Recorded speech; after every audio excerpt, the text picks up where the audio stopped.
Hello，大家好，我係 Winnie 啊，今次又介紹酒店，今次又落咗嚟惠陽嘅麗景國際花園酒店。今次介紹一間雙床房俾大家，希望大家喜歡 Winnie 嘅介紹啦。好，一入嚟洗手間，咁呢間房呢就比較細少少啦。咁應有嘅用品都有啦，浴缸洗手盤啦，呢個應有嘅廁紙啊都有洗手間啦。咁呢度呢，可能就之前嘅裝修都比較舊式少少，咁就冇企缸嘅，係浴缸嚟嘅。咁另外就有手揸花灑啦，咁亦都有沐浴露啊、洗髮水啊、護髮素喺入邊嘅。好啦，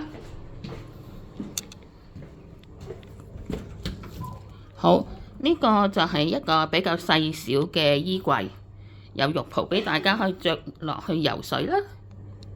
係啦，咁呢個係雙床房啦，呢個擺行李嘅地方。咁呢度呢，有個迷你雪櫃，咁個雪櫃係凍嘅，我頭先感覺過。好啦，一個一般大嘅電視機啦。咁床就比較細啲啦，比平時嗰啲酒店。咁有兩張細嘅雙床啦。另外呢張長台你可以化妝又得，做寫字台又得啦。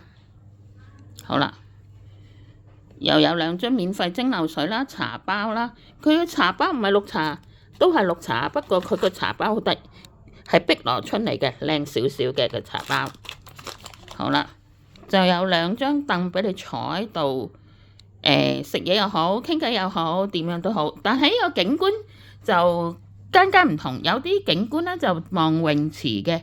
咁呢個咧就望民居嘅，咁民居就爭少少啦，梗係啦。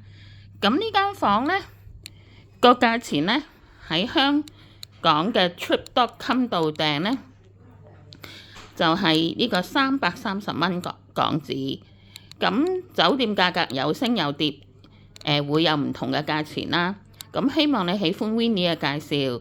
咁訂閱多啲啦，撳多啲 like 啦 ，share 多啲俾朋友啦，等我多啲有訂閱者，多啲拍多啲片俾你哋睇。咁就希望你喜歡 Winnie 嘅介紹。咁今日介紹係咁多，希望你再次撳訂閱，再次撳 like，俾多啲 like 我，咁啊拍多啲片俾大家。多謝你，多謝，拜拜。